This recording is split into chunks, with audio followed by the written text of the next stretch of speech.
రమేష్ ఆసుపత్రి Covid centre అగ్ని ప్రమాద కేసుపై రిమాండ్లో ఉన్న ముగ్గురు నిందితుల బెయిల్ పిటిషన్ను కోర్టు కొట్టివేసింది. రేపు ముగ్గురు నిందితులను సౌత్ జోన్ ఏసీపీ సూర్యచంద్రరావు విచారించనున్నారు. మరింత సమాచారం మా కరెస్పాండెంట్ సతీష్ అందిస్తారు. సతీష్, చెప్పండి. కోవిడ్ సెంటర్ అగ్ని ప్రమాద కేసుపై రిమాండ్లో ఉన్న ముగ్గురు నిందితుల బెయిల్ పిటిషన్ను కోర్టు కొట్టేసినట్టు సమాచారం. డీటెయిల్స్ ఏంటి? సిద్ధేశ్వర్, ఈరోజు Vijayawada additional metropolitan sessions court ఎవరైతే రమేష్ ఆసుపత్రికి సంబంధించినటువంటి యాజమాన్య ప్రతినిధులు ఉన్నారో ముగ్గురు ఆల్రెడీ జైల్లో ఉన్నటువంటి ఆ ముగ్గురు సంబంధించి బెయిల్ పిటిషన్ పైన విచారణ జరిపింది. అయితే ఆ రమేష్ హాస్పిటల్ కేసులో నిందితులుగా ఉన్నటువంటి వారికి బెయిల్ ను నిరాకరిస్తూ additional metropolitan sessions judge Vijayawada కోర్టుకు సంబంధించినటువంటి సెషన్ జడ్జి తీర్పునిచ్చారు.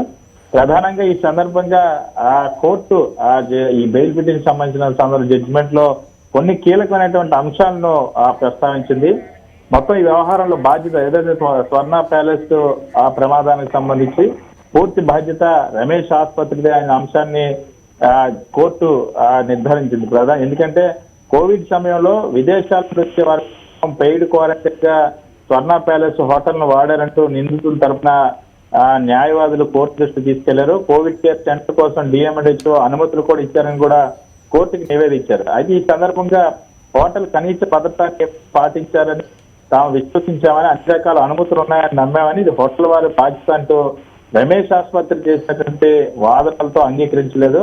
ఇక్కడ హోటల్ తప్పు, మాది తప్పు లేదన్నట్టుగా రమేష్ ఆసుపత్రి తరఫున న్యాయవాదులు వాదించారు. అయితే దాన్ని కోర్టు అంగీకరించలేదు. స్వర్ణ ప్యాలెస్ హోటల్తో అవగాహన ఒప్పందం కుదుర్చుకున్నప్పుడు అన్ని రకాల అనుమతులు ఉన్నాయా లేదా అన్న విషయాన్ని చూసుకోవాల్సిన బాధ్యత రమేష్ ఆసుపత్రి ఆ యాజమాన్యంపై ఉందన్న అంశాన్ని కోర్టు స్పష్టం చేసింది. అగ్ని ప్రమాదాలు నివారించడానికి తగిన వ్యవస్థ ఉందా లేదా, ఆసుపత్రి యాజమాన్యానికి చూసుకోవాల్సినటువంటి బాధ్యత ఉందన్న అంశాన్ని కూడా కోర్టు స్పష్టం చేసింది.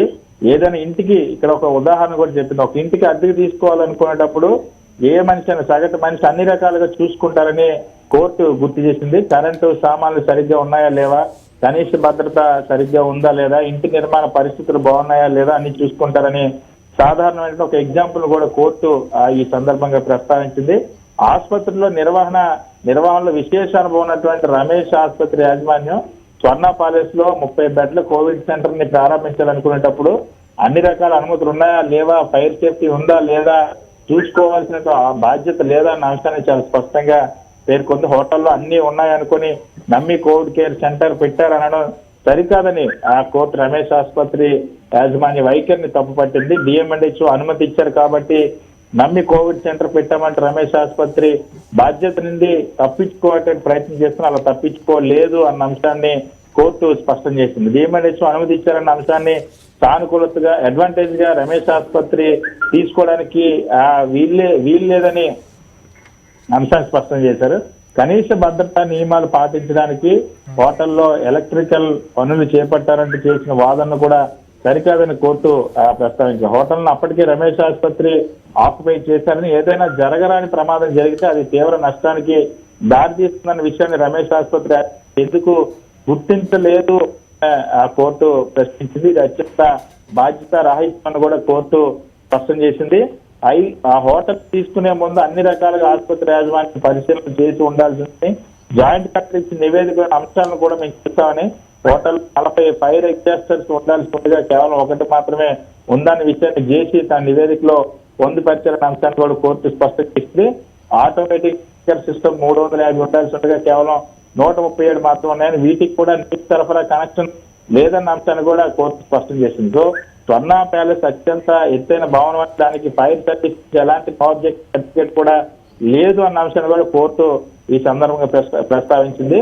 ఈ విధంగా ఆ హోటల్లో సరైన ఫైర్ సేఫ్టీ లేదనే విషయం తప్పకుండా హోటల్ యాజమాన్యానికి తెలిసే ఉంటుందని, కానీ వారు ఎలాంటి చర్యలు తీసుకోలేదనే అంశాన్ని కూడా కోర్టు ప్రస్తావించింది. ఆసుపత్రి యాజమాన్య నిర్లక్ష్యం కారణంగానే ఈ ప్రమాదం జరిగిందని ఆ కోర్టు చాలా స్పష్టంగా చెప్పింది. హోటల్ కున్న అనుమతులు ఇవ్వాలని కోర్టు ఆసుపత్రి యాజమాన్యం 4న ఈమెయిల్ పంపిన విషయాన్ని కూడా ప్రస్తావించింది. సో వాళ్ళకి హోటల్ కి సంబంధించిన అనుమతులకు సంబంధించి ఆ లోపాలు తెలుసు కాబట్టే ఈమెయిల్ పంపిస్తున్న అంశాన్ని కూడా కోర్టు ఈ సందర్భంగా స్పష్టం చేసింది. హోటల్లో సరైన ఫైర్ సేఫ్టీ కూడా కోవిడ్ కేర్ సెంటర్ ప్రారంభించినట్టు నుండి యాజమాన్యానికి బాగా తెలిసే జరిగిందన్న అంశాన్ని కోర్టు స్పష్టం చేసింది.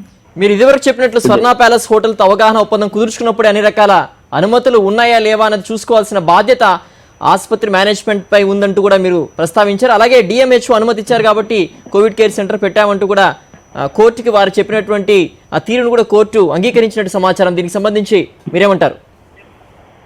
అది క్లియర్ గా వాస్తవానికి ఈ అంశానికి సంబంధించి జాయింట్ కలెక్టర్ నేతృత్వంలో కమిటీ కూడా నివేదిక ఇచ్చింది. ఇప్పుడు కోర్టు కూడా అదే అంశాలను ప్రస్తావించింది.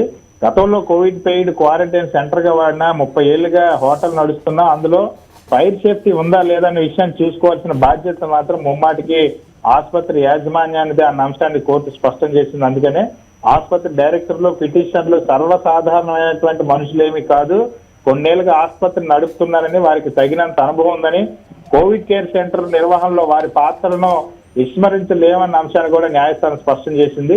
ఈ క్షణంలో కూడా ఫైర్ సేఫ్టీ జాగ్రత్తలు తీసుకోవాల్సిన బాధ్యత హోటల్ మేనేజ్మెంట్దే అనే అంశాన్ని హోటల్ మేనేజ్మెంట్దేనని చెప్తున్నారు. కానీ అలాంటి జాగ్రత్తలు ఉన్నాయా లేదా అని చూసుకోవాల్సిన బాధ్యత ఆసుపత్రి యాజమాన్యం పైన, పిటిషనర్ల పైన లేదా అని అడిగితే మాత్రం వారి దగ్గర నుండి సమాధానం ఉండడం లేదని కోర్టు చాలా స్పష్టంగా వ్యాఖ్యానించింది. ప్రాథమిక ఆధారాలను బట్టి రమేష్ ఆసుపత్రి, స్వర్ణ ప్యాలెస్ హోటల్ వారి చర్యలే ఈ ప్రమాదానికి దారి తీశాయని భావిస్తున్నామని కోర్టు నిర్ధారించుకుంది. సెక్షన్ 304 పార్ట్ 2 వర్తించదని చేస్తున్న వాదన తిరస్కరిస్తున్నామని కూడా కోర్టు స్పష్టం చేసింది. గతంలో సుప్రీంకోర్టు, ఢిల్లీ హైకోర్టు ఇచ్చిన తీర్పుల ప్రకారం 304 పార్ట్ 2 వీరికి వర్తిస్తుంది అని కోర్టు నిర్ధారిస్తే ఈ కారణాల వల్ల బెయిల్ పిటిషన్ కూడా తిరస్కరిస్తున్నామని కూడా కోర్టు స్పష్టం చేసింది. సో క్లియర్ గా ఏదైతే ఆ రమేష్ ఆసుపత్రి యాజమాన్య నిర్లక్ష్యం కోవిడ్ స్వర్ణ ప్యాలెస్ పైన నెట్టేయడానికో లేదా ఆల్రెడీ కోవిడ్ సెంటర్ కి గతంలో చాలా రోజులు నడుస్తుందన్న అంశాన్ని నెట్టేసే ప్రయత్నం చేసినటువంటి రమేష్ ఆసుపత్రి యాజమాన్య వైఖరిని ఇవాళ కోర్టు చాలా స్పష్టంగా తప్పుపట్టిందని మనం స్పష్టం చేసి, అందుకనే రమేష్ ఆసుపత్రి యాజమాన్యానికి సంబంధించిన బాధ్యత వారిదే. ఆ కోవిడ్ సెంటర్ లో భద్రతా ప్రమాణాల లోటుపాట్లు అన్నిటికీ కూడా బాధ్యత కూడా రమేష్ ఆసుపత్రి అంశం స్పష్టం చేస్తూ Vijayawada additional metropolitan sessions court ఈరోజు బెయిల్ పిటిషన్ తిరస్కరించింది. ఓకే సతీష్.